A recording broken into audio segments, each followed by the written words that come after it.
Hello दोस्तों, स्वागत है आपके अपने इस यूट्यूब चैनल मनुमैनिया स्टडी में। मैं मनमोहन सिंह आपका स्वागत करता हूं। आज के हमारे इतिहास के वीडियो सीरीज के क्रम में दूसरा वीडियो है। इस वीडियो के माध्यम से हम भारतीय इतिहास को समझने का प्रयास करेंगे और उनसे जुड़ी हुई भ्रांतियों को, उनसे जुड़े हुए कन्फ्यूजन को दूर करेंगे।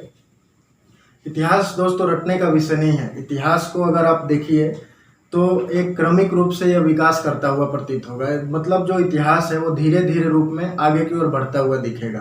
तो इसको रटने से बचेंगे और कोशिश करेंगे कि इसके कंसेप्ट को क्लियर करते हुए पढ़ें। जो भी पढ़ें उसको छोटे छोटे खंडों में बांट करके पढ़ें, और जब एक बार हमारा कंसेप्ट क्लियर हो जाएगा तो फैक्ट समझ में आएंगे, और जब फैक्ट समझ में आएंगे तो वो लंबे समय तक के लिए हमें आसानी पूर्वक याद रहेंगे। तो ज़्यादा समय बर्बाद नहीं करते हुए हम अपने टॉपिक पे आते हैं, जो हमारा आज का टॉपिक है भारतीय इतिहास। तो भारतीय इतिहास को आप सभी जानते होंगे कि चार बड़े खंडों में विभाजित किया गया है। हालांकि 3 ही खंड हैं। एक जो स्वतंत्रता के बाद का भारत खंड है, वो आजकल यूपीएससी, बीपीएससी एवं अन्य कॉम्पिटिटिव जो एग्जाम्स हैं उनके लिए ये मतलब हायर लेवल के सवाल जो है वो यहाँ से आते हैं। इसके अलावा ऑब्जेक्टिव सेक्शन में इतिहास खंड से बहुत ज़्यादा सवाल हर एक एग्जाम में पूछे जाते हैं। तो इसलिए इतिहास अपने आप में एक अहम विषय के रूप में माना जाता है। तो इतिहास को प्रारंभ करने से पहले भारतीय इतिहास को प्रारंभ करने से पहले प्राचीन भारत, मध्यकालीन भारत, आधुनिक भारत और स्वतंत्रता प्राप्ति के बाद के भारत को कालखंडों को समझने की आवश्यकता है। तो प्राचीन भारत का कालखंड की बात करें अगर, तो प्राचीन भारत का कालखंड पाषाण काल से लेकर के हर्षवर्धन की मृत्यु तक है। अगर मध्यकालीन भारत की बात करें तो मध्यकालीन भारत जो है वो हर्षवर्धन की मृत्यु से लेकर के प्लासी की लड़ाई तक है, अर्थात 1757 तक। और आधुनिक भारत की बात करें तो आधुनिक भारत प्लासी की लड़ाई से लेकर के स्वतंत्रता की प्राप्ति अर्थात 1947 तक है। और हमारा जो स्वतंत्रता के बाद का भारत है वो 1947 से लेकर के अब तक का है। तो खंडों को पहले हमने समझा। अब देखेंगे कि भारतीय इतिहास को समझने के स्रोत क्या क्या हैं। तो चाहे वो भारत का इतिहास हो या विश्व का इतिहास हो, इतिहास को समझने के लिए स्रोत की आवश्यकता होती है। और स्रोत कहीं पे भी 2 प्रकार के स्रोत होते हैं, जैसे पुरातात्विक स्रोत एवं साहित्यिक स्रोत। तो अगर पुरातात्विक स्रोत की बात करें तो पुरातात्विक स्रोत वैसे स्रोत हैं जो कुछ हमें अवशेषों से, कुछ खुदाई से, कुछ नमूने, कुछ मृदभांड, कुछ मूर्तियाँ, कुछ पाषाण उपकरण मिले हैं, उनके आधार पर इतिहास में उनको प्रमाणिक बोल सकते हैं। वो एक प्रमाण के रूप में मिले हैं और उनके आधार पर इतिहास को लिखा गया है। अशोक का तो ज़्यादातर इतिहास देखिएगा तो उनके अभिलेखों के आधार पर ही लिखा गया है। इसी प्रकार हमारा साहित्यिक जो स्रोत हैं उनमें विदेशियों के विवरण, कुछ वैदिक साहित्य हैं, कुछ वैदिकोत्तर साहित्य हैं, धर्म ग्रंथ हैं। तो इन सब के माध्यम से इतिहास को लिखने का प्रयास किया गया है और हम उन्हीं के माध्यम से जो इतिहास लिखा गया है उनका अध्ययन करते हैं। तो आइए शुरू करते हैं। तो हमने ऐतिहासिक स्रोतों के बारे में पढ़ा कि पुरातात्विक और साहित्यिक स्रोत क्या हैं। अब इतिहास, जो प्राचीन भारत का इतिहास है वो प्राग ऐतिहासिक संस्कृतियों से शुरू होती हैं। प्राग ऐतिहासिक संस्कृतियां की बात करें तो सबसे पहले हमारा जो इतिहास शुरू होगा प्राचीन भारत का वो होगा पाषाण काल से। पाषाण काल भारतीय इतिहास का वह युग है जब मानव पत्थर के घरों में रहता है, पत्थर का हथियार प्रयोग में लाता है, पत्थरों के औजारों का प्रयोग करता है, पत्थरों के बर्तनों में खाना खाता है। मतलब उनकी जीवन की जो भी चीज़ें हैं वो पत्थरों तक ही सीमित हैं। उनका हर एक काम को पूरा करने के लिए पत्थरों पर ही निर्भर रह रहे हैं। तो उस युग को पाषाण युग कहा गया, स्टोन एज के रूप में इसको जानते हैं। पाषाण काल को भी अन्य विभिन्न भागों में बांटा गया है, उसको हम जब पाषाण काल पढ़ेंगे तो विस्तार पूर्वक पढ़ेंगे। इसके बाद हम देखेंगे कि मानव का विकास कैसे हुआ। पाषाण युग में जो मानव पत्थरों के साथ रह रहे हैं वो धीरे धीरे लोहे का उपयोग करना सीख रहे हैं, कांसे का उपयोग करना सीख रहे हैं, मिट्टी के बर्तन छोड़ करके वो धातुओं के बर्तन बनाना प्रारंभ कर देते हैं। तो धीरे धीरे मानव का जो विकास होता है, तो मानव का विकास एक ही बार डायरेक्ट कोई होमोसेपियंस के रूप में तो आ ही नहीं गया है। मानव धीरे धीरे पहले रामापिथेकस था, कपि या वानर था, उसके बाद रामापिथेकस में आया। उसके बाद आप देखेंगे तो ऑस्ट्रेलोपिथेकस में आया, होमो हैबिलस, निएंडरथल। इन सब करते करते धीरे धीरे मानव होमोसेपियंस जो हम आज के मानव हैं उस रूप में आज दिखाई देते हैं। तो इसके बाद हम मानव के विकास को देखेंगे। इसके बाद हमारा आता है सिंधु घाटी सभ्यता। तो जो सिंधु घाटी सभ्यता है यह प्रथम, इसको कांस्य युगीन सभ्यता भी बोलते हैं, इसको सिंधु सारस्वत सभ्यता बोलते हैं। यह पहला हमारा सिंधु घाटी सभ्यता को अगर देखा जाए तो सिंधु घाटी पहला बार जो ऐसी सभ्यता थी जो मैदानों में आकर निवास कर रही है। तो इसके उद्भव के बारे में पढ़ेंगे, इसके विस्तार क्या थे, इसके महत्वपूर्ण स्थल एवं उनकी विशेषताएं क्या क्या थी, इसकी स्थितियां क्या क्या रहीं, सामाजिक स्थितियां कैसी थी, समाज कैसा था, मातृसत्तात्मक था या पितृसत्तात्मक था, समाज में स्त्रियों की स्थिति कैसी थी, इन सब इनके विभिन्न पहलुओं को पढ़ना है, वो हमें सिंधु घाटी सभ्यता में। यहाँ एक देखेंगे कि जो सिंधु घाटी सभ्यता है उसी के समकालीन या पैरेलल में बोले तो ताम्रयुगीन सभ्यता भी चल रही है। वो ताम्रयुगीन सभ्यता में ऐसा मतलब इतिहास में बताया गया है, लिखा गया है, प्रमाणों के आधार पर ऐसा माना गया है कि जो ताम्रयुगीन सभ्यता है वो सिंधु घाटी सभ्यता से पूर्ववर्ती सभ्यता भी है, सिंधु घाटी सभ्यता के परवर्ती भी चल रही है और सिंधु घाटी सभ्यता के पैरेलल भी चल रही है। तो ताम्रपाषाण काल में भी हमें देखें तो उसमें भी आहार संस्कृति के बारे में पढ़ना है, कायथा संस्कृति के बारे में पढ़ना है, नॉर्वे संस्कृति के बारे में पढ़ना है, जो कि एक बहुत पुरानी संस्कृतियाँ हैं, पाकिस्तान के क्षेत्रों में उद्भव होता है, जो धीरे धीरे सिंधु घाटी सभ्यता के विस्तार क्षेत्र में उसका विकास होता है। तो इसके बीच में सिंधु घाटी सभ्यता के बीच में एक ताम्रपाषाण युग का भी हम अध्ययन करेंगे। इसके बाद हमारा आता है वैदिक सभ्यता। वैदिक सभ्यता में अगर बात करें तो वैदिक सभ्यता में देखना है कि आर्यों का आगमन कैसे होता है, किस प्रकार आर्य भारत में आते हैं। उसके बाद वैदिक सभ्यता को दो भागों में बांटा गया, ऋग वैदिक काल एवं उत्तर वैदिक काल। तो ऋग वैदिक कालीन जीवन क्या है, उत्तर वैदिक कालीन जीवन क्या है, ऋग वैदिक काल में कहाँ तक मनुष्यों ने प्रसार किया था, उत्तर वैदिक काल में उनका प्रसार कहाँ तक बढ़ा, इन सब चीज़ों को समझते हुए हम आगे बढ़ेंगे। ऋग्वैदिक काल में देखा जाए तो जो जन थे वो उत्तर काल में आकर के जनपद हो गए। इसके बाद आ जाता है महाजनपद काल। यही जनपद धीरे धीरे बढ़ करके महाजनपद में आगे बढ़ते हैं और महाजनपद काल एक ऐसा क्रांति का काल था जहाँ पर 16 महाजनपदों का उदय होता है और उन 16 महाजनपदों में से मगध महाजनपद अपनी सभ्यताओं, अपने विकास क्षेत्रों के कारण धीरे धीरे उभर करके सामने आता है और धीरे धीरे वहाँ पर जो प्रारंभिक शासक रहते हैं वो हर्यक हैं, शिशुनाग वंश है, नंद वंश है, उसके अलावा देखें तो सब उससे भी पुराना बृहदत्त वंश है। तो ये सब एक छोटे छोटे समय के लिए शासन करते हैं और महाजनपद काल के खत्म होते होते तक या इसी के पैरेलल में कहें तो बौद्ध धर्म एवं जैन धर्म का उदय होता है।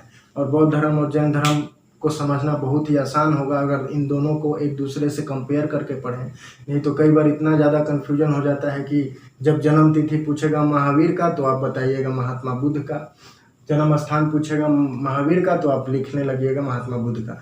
तो इन चीज़ों का कन्फ्यूजन ना हो इसलिए हम एक कंपेयर करते हुए बौद्ध धर्म और जैन धर्म को पढ़ेंगे। बौद्ध धर्म और जैन धर्म के अलावा विभिन्न संप्रदाय भी उभर करके सामने आते हैं, जिनमें देखा जाए तो आजीवक संप्रदाय है, उसके अलावा शैव संप्रदाय है, वैष्णव संप्रदाय है। तो इनके एक क्रमिक रूप से पढ़ना है हमें इन धार्मिक आंदोलन वाले खंड में। इसके बाद देखें तो यहाँ पर जो हर्यक वंश, शिशुनाग वंश, नंद वंश इस मगध पर शासन कर रहे होते हैं और वो उस समय तक राज्य रहता है। सबसे पहली बार मौर्य काल में आने के बाद चंद्रगुप्त मौर्य द्वारा एक अखिल भारतीय राज्य की स्थापना की जाती है। मगध को एक पूरे भारतवर्ष में मगध से शासन व्यवस्था संचालित की जाती है और धीरे धीरे करके वो एक अखिल भारतीय स्वरूप ले लेती है।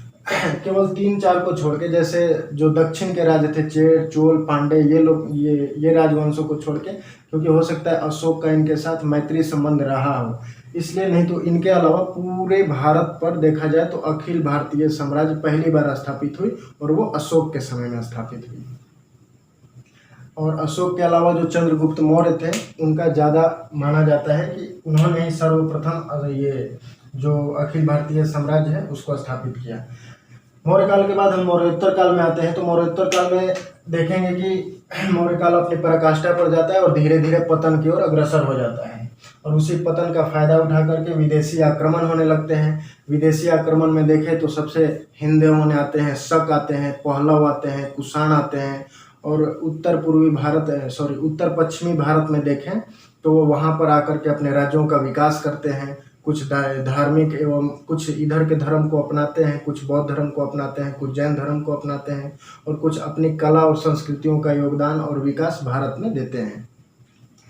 इसके अलावा मौर्योत्तर काल में विदेशी आक्रमण के अलावा देखें तो कुछ देसी ब्राह्मण वंश भी आए थे। ब्राह्मण वंश में देखें तो सुन वंश, कर्ण वंश, पुष्यभूति वंश, यह सभी देसी उत्तराधिकार के रूप में मौर्य वंश के अवशेषों पर इन्होंने कुछ थोड़े समय के लिए शासन किया।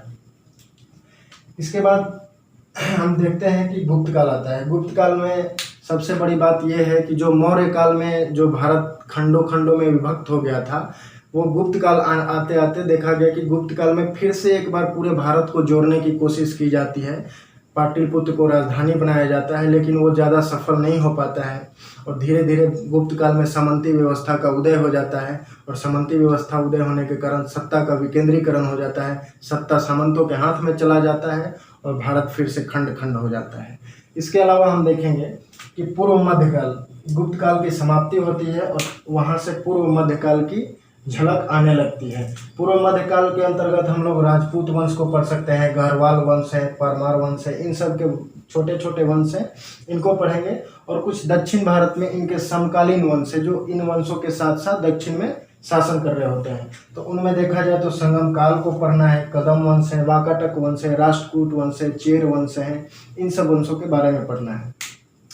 अगर आप प्राचीन भारत को एक नक्शे के रूप में समझें तो धीरे धीरे आपको ये सब समझ में आएगा। अगर कि ये क्रमिक रूप से किस प्रकार से विकास हुआ, तो थोड़ा सा नक्शे के माध्यम से हम समझते हैं, मैप पे समझने का प्रयास करते हैं। तो हम देखते हैं कि सबसे पहले पाषाण काल। तो पाषाण काल उन क्षेत्रों में विकसित हुआ जिन क्षेत्रों में पत्थरें थी। जैसे आप मैप पे देखें तो ये जम्मू कश्मीर और ये हिमालय वाला भाग जो है, इन क्षेत्रों में क्या है कि पाषाण काल का विकास हो रहा है।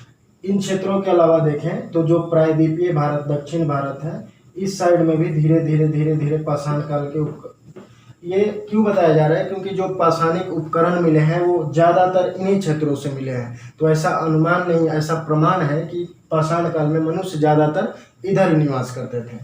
इसके अलावा देखेंगे पाषाण काल के बाद सिंधु घाटी सभ्यता। तो सिंधु घाटी जो सभ्यता थी वो पहली मैदानी सभ्यता थी, नगरीय सभ्यता थी, नगरीय क्रांति थी और वो मैदानी भागों में बास करे। सिंधु घाटी सभ्यता को अगर देखें तो वो अफगानिस्तान के थोड़े से क्षेत्र में, पाकिस्तान और भारत के क्षेत्र में, इस क्षेत्र में फैली हुई थी हमारी सिंधु घाटी सभ्यता। फिर सिंधु घाटी सभ्यता के बाद वैदिक सभ्यता में हम ऋग्वेद को देखते हैं। तो जो ये पूर्वकालिक ये जो हमारा ऋग्वैदिक है, ऋग्वैदिक देखिएगा तो ये गंगा और यमुना के जो दोआब क्षेत्र हैं, इन क्षेत्रों में विकसित हो रही है। इन क्षेत्रों में विकसित हो रही है हमारे ये ऋग्वैदिक काल। और ऋग्वैदिक काल से जब उत्तर वैदिक काल की तरफ बढ़ते हैं तो वहाँ से गंडक नदी और सोन नदी के साथ साथ बढ़ते हुए यहाँ बिहार तक पहुँचती है और इन क्षेत्रों में विकसित होती है। और इन्हीं क्षेत्रों में धीरे धीरे जनपद, महाजनपदों का उदय होता है। बहुत सारे जनपद, 16 जनपद उभर करके आते हैं, जिनमें से मगध महाजनपद अपनी पराकाष्ठा पर पहुँचता है, एक विशाल साम्राज्य की स्थापना होती है। और धीरे धीरे देखिए तो ये पूरे भारत इनके क्षेत्र में था, केवल इधर दक्षिण भारत के चेर, चोल और पांड्य को छोड़ करके। तो इतिहास एक क्रमिक रूप से पढ़ा जाए तो ज़्यादा समझ में आएगा। एक कंसेप्ट हमारा बन रहा है कि क्या है चीज़ें, कैसी हैं, किस प्रकार से कौन सी चीज़ें आ रही हैं अस्तित्व में। तो अभी तक हमने प्राचीन भारत को समझा। इसके बाद मध्यकालीन भारत की तरफ आते हैं। तो मध्यकालीन भारत में मैंने पहले बताया है कि हर्षवर्धन की मृत्यु से लेकर के प्लासी की लड़ाई तक मध्यकालीन भारत का खंड माना जाता है। तो इसमें देखते हैं कि इस्लाम का उदय होता है, धीरे धीरे ईरान की तरफ से इस्लाम का उदय होकर के भारत में प्रवेश होता है और भारत पर अरब एवं तुर्कों का आक्रमण होता है। अरब और तुर्क के आक्रमण में मोहम्मद बिन कासिम, महमूद गजनवी, मोहम्मद गोरी, ये लोग धीरे धीरे भारत पर आक्रमण करते हैं और दिल्ली सल्तनत की स्थापना कुतुबुद्दीन ऐबक द्वारा कर दी जाती है। और दिल्ली सल्तनत की स्थापना होती है तो दिल्ली सल्तनत में हम 4 वंशों को पढ़ेंगे, जिनमें गुलाम वंश, खिलजी वंश, तुगलक वंश और सैयद वंशों को अच्छे तरीके से पढ़ना पड़ेगा, क्योंकि सवाल यहाँ से ऑब्जेक्टिव में किसी भी एग्जाम में यहाँ से जरूर दिल्ली सल्तनत से और मुगल काल से सवाल जरूर पूछे जाते हैं। इसके अलावा जब दिल्ली सल्तनत चल रहा होता है तो कुछ प्रांतीय राजवंश है, जैसे बंगाल, मालवा, मेवाड़, इनके अलावा भी कुछ हैं। तो जो प्रांतीय राजवंश हैं ये तो पूरी तरह से शासन कर रहे हैं, पूरे भारत का शासन का बागडोर अपने हाथों में लिए हैं, लेकिन ये अभी भी संघर्षरत हैं और धीरे धीरे इनसे स्वतंत्र होना तो चाहते थे लेकिन हो नहीं पाते हैं। इसके बाद दक्षिण भारत की स्थिति देखें तो विजयनगर एवं बहमनी साम्राज्य को देखते हैं। उनमें विभिन्न वंश थे, सालू वंश, तुलु वंश, आड़वीरू वंश, तो बहुत सारे वंश हैं। उनको धीरे धीरे खंडों में बांट के पढ़ेंगे तो ज़्यादा समझ में आएगा और कंसेप्ट बनेगा कि कौन से वंश किस खंड में आ रहे हैं। तो इस प्रकार हम देखेंगे और तब जाके उसको थोड़ा सा डीपली पढ़ेंगे, एक एक वंश को उठाएंगे, दो दो वंश को उठाएंगे, जिस वंश का जितना लंबा सीरीज है उसके अनुसार पढ़ेंगे। तो विजयनगर एवं बहमनी साम्राज्य आते आते वहाँ पर भक्ति एवं सूफी आंदोलन मध्यकाल में शुरू हो जाता है। और ये शुरू होने के क्रम में देखेंगे कि क्रांति भी होने लगती है, थोड़े थोड़े आज़ाद होना भी चाहते हैं। लेकिन वहाँ भी ऐसा नहीं है कि कोई पूरी भारत को स्वतंत्र कराना चाहता है। वो वहाँ पर जो अपने क्षेत्रीय हैं वो चाहते हैं कि हमारे क्षेत्र में कुछ ना हो, हम अपने क्षेत्र में शासन अपने तरह से करते रहें। तो धीरे धीरे देखते हैं कि मुगल काल में आता है और बाबर आके भारत में मुगल सत्ता स्थापित कर देता है। और मध्यकालीन भारत में देखा जाए तो पूरा मध्यकालीन भारत में आधा मध्यकालीन भारत मुगलों से ही घिरा हुआ है। मुगलों को ही पढ़ना है आधा से ज़्यादा मध्यकालीन भारत में।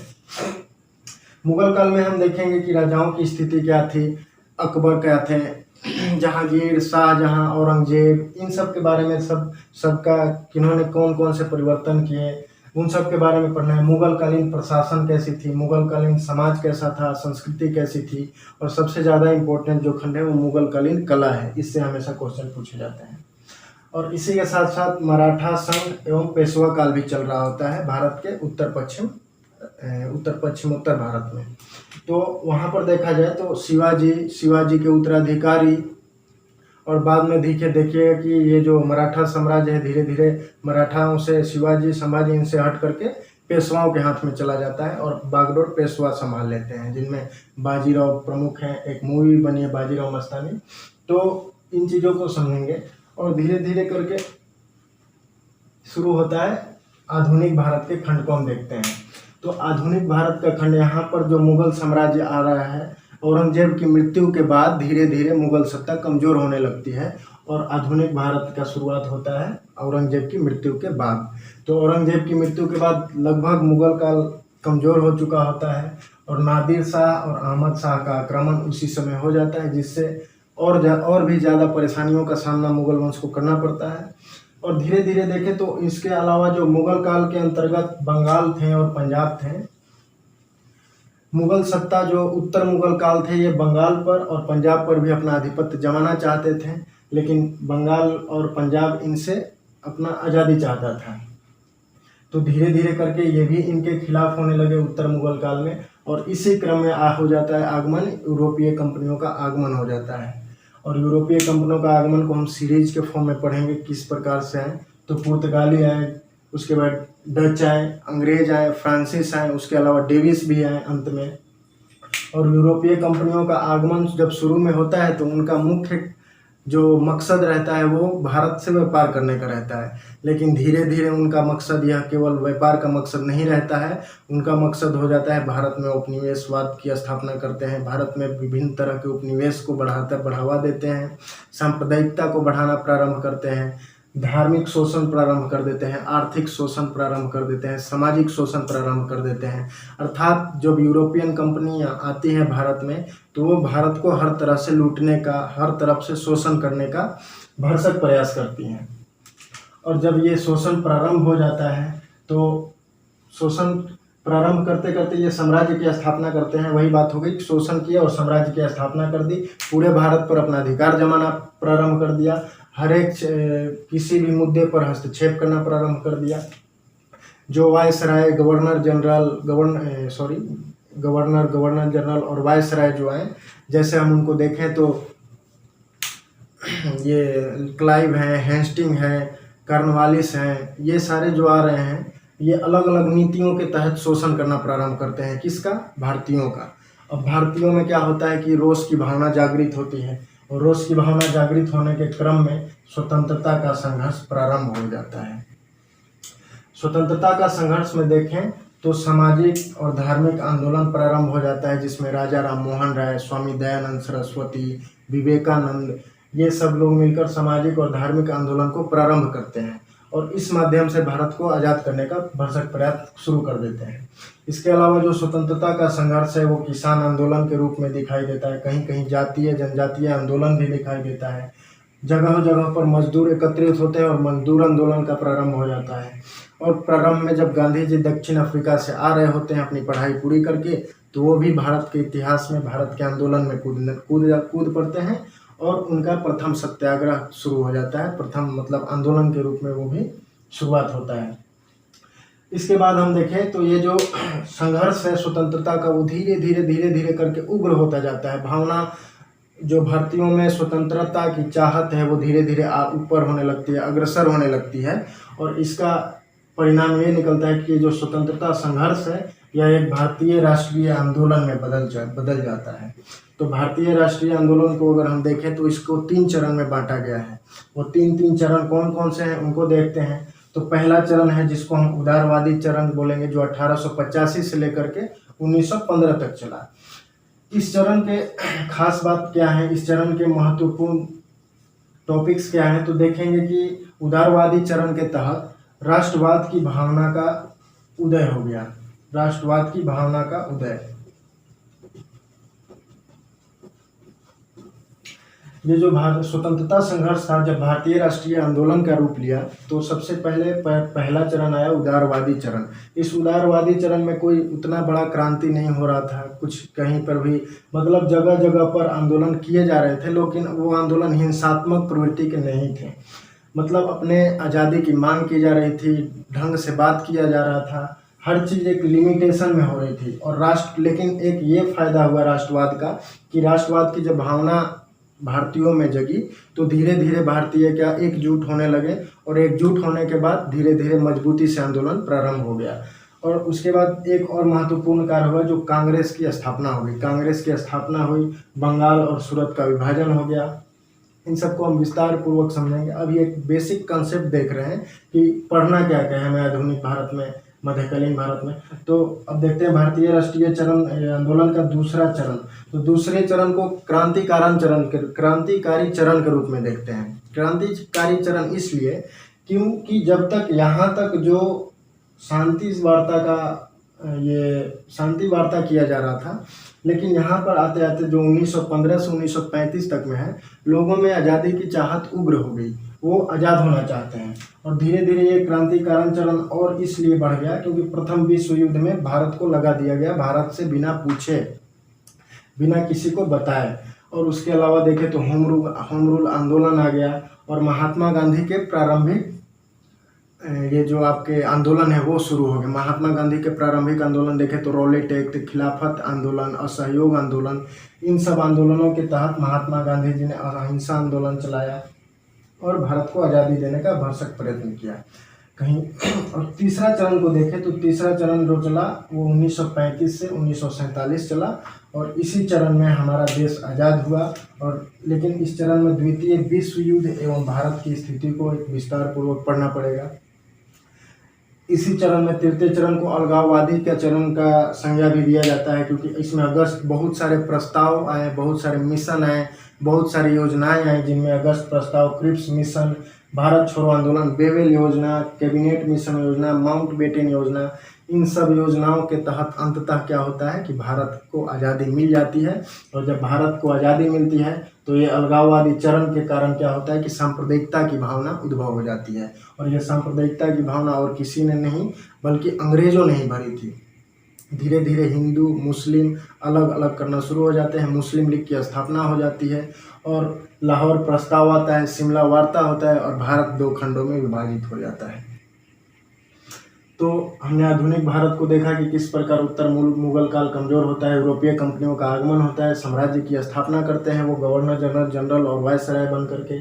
स्वतंत्रता का संघर्ष किसान आंदोलन, जनजातीय आंदोलन, मजदूर आंदोलन के रूप में होता है, सामाजिक धार्मिक सुधार होता है, और भारतीय राष्ट्रीय आंदोलन के 3 चरण जो महत्वपूर्ण हैं उनके बारे में हमने देखा। एक बेसिक जो जनरल समझ है उसको देखा कि क्या क्या हमें पढ़ना है। इसके बाद स्वतंत्रता के बाद अब 1947 में हमें स्वतंत्रता मिल चुकी है। तो स्वतंत्रता के बाद, स्वतंत्रता से पहले जो है देश पर वो अंग्रेज़ों ने पूरी तरह शासन किया। वो पूरी तरह अपने नियम कानून, कुछ अलग अलग प्रकार की नीतियाँ जिनसे उनको फ़ायदा होता था, वो अच्छी तरह से शोषण कर पाएँ। कुछ भारतीयों को मिला कर रखते थे, कुछ को हड़का के रखते थे। तो इस प्रकार जब भारत स्वतंत्र हुआ तो धीरे धीरे करके जब भारत की स्वतंत्रता मिली तो उस स्वतंत्रता के बाद कुछ समस्याएं बढ़ी, और वो समस्याएं कौन कौन सी थी तो उनको देखें। तो वो सबसे बड़ी समस्या थी संविधान का निर्माण कैसे हो, रियासतों का एकीकरण कैसे हो, और उससे भी बड़ी समस्या भाषाई समस्या थी। तो भाषाई समस्या, रियासतों का एकीकरण और संविधान का निर्माण को देखते हुए नई आर्थिक नीति आई। जो पहले से आर्थिक नीति चल रही थी, उसके बाद जो नई आर्थिक नीति 1991 ईस्वी में आई, उसके बारे में समझना है। इसके अलावा जो सामाजिक प्रगति हुई, वैज्ञानिक प्रगति हुई, उसके बारे में पढ़ना है। कुछ भारत में स्वतंत्रता के बाद कुछ उद्योग विकसित हुए, उन उद्योगों को पढ़ना है। और सबसे जो महत्वपूर्ण है वो है अंतर्राष्ट्रीय संबंध, क्योंकि भारत जो है पहली बार आज़ादी को अपना, मतलब एक संपूर्ण भारत में पहली बार आज़ादी की खुशी थी, आज़ादी का लहर था। तो ये जानना जरूरी है कि भारत जब आज़ाद हुआ था उस समय भारत का पड़ोसी राज्यों के या पड़ोसी जो देश हैं उनके साथ संबंध कैसा रहा। और अंत में आप ये पढ़ सकते हैं कि जो स्वतंत्रता आंदोलन के महत्वपूर्ण चर्चित व्यक्तियां हैं उनकी कुछ जीवनियाँ भी पूछी जाती हैं। तो उनकी जीवनियाँ, उनके कुछ वक्तव्य हैं, उनको हम पढ़ सकते हैं। तो दोस्तों, आज की वीडियो में हमने देखा कि किस प्रकार से भारतीय इतिहास को समझा जाए, पढ़ा जाए, इसको खंड खंड में तोड़ करके खंड खंड में तोड़ करके अगर समझें तो ये एक छोटे से बड़ा पार्ट एक छोटा सा पार्ट दिखेगा और हम इसके हर एक खंड को समझ पाएंगे। तो अगर हमें टॉपिक्स पता है, चैप्टर्स पता है, तो हम इसको बढ़िया से समझ पाएंगे। क्योंकि इतने बड़े खंड को एक साथ याद कर पाना, इसमें इतने सारे डेट्स हैं उनको याद कर पाना बहुत मुश्किल है। तो आज के इस वीडियो के माध्यम से हम भारतीय इतिहास के विभिन्न भागों के कंसेप्ट को समझें। अब यदि बात इतिहास को याद करने की करते हैं तो इतिहास को याद रखना कोई कठिन कार्य नहीं है। अगर यदि आप इतिहास को याद रखना चाहते हैं तो इसको कड़ी से कड़ी बनाकर पढ़िए, कंपेयर करके पढ़िए, एक दूसरे से कंपेयर कीजिए कि अभी ये था तो बाद में क्या था। उसके अलावा आप मैप का सहारा ले सकते हैं, चार्ट बना सकते हैं। तो और सबसे जो बड़ी और इम्पोर्टेंट बात है, आप अपने हैंड नोट्स जरूर बनाएं, हाथ से लिखें कुछ चीज़ों को, जिसको आप अपने समझ रहे हैं उसको अपने भाषा में लिखें, विस्तार पूर्वक नहीं तो कम से कम शॉर्ट में लिख के रखें, ताकि जब समय आए तो उसको शॉर्ट में रिवीजन किया जा सके। तो आशा करता हूं कि ये वीडियो आपको पसंद आया होगा। अगर पसंद आया हो तो लाइक करें, सब्सक्राइब करें और दोस्तों को शेयर करें, ताकि हम आगे और भी वीडियो बनाते रहें। तो मिलते हैं अगले वीडियो में, जो हमारा इतिहास खंड के एक अगले टॉपिक से होगा। धन्यवाद। जय हिंद।